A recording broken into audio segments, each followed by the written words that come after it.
All right, getting ready to assemble Jim's engine. First order of business, got to put the main bearings in and the rear main seal. Get them all in, get the crank in and torqued. Then we'll check it, make sure it spins freely. And we'll check the thrust as well. And we can start our rods and pistons. All right, we've got our main bearings in.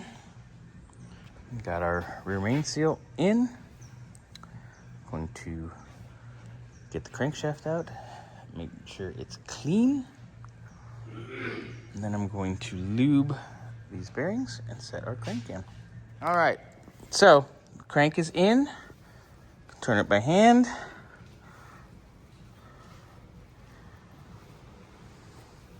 Now get ready to do the main caps. All right, got our main caps on. Our bolts are all lubricated. Our main bearings are in. As you can see, they're snugged up. They're not torqued yet, but they are snugged up.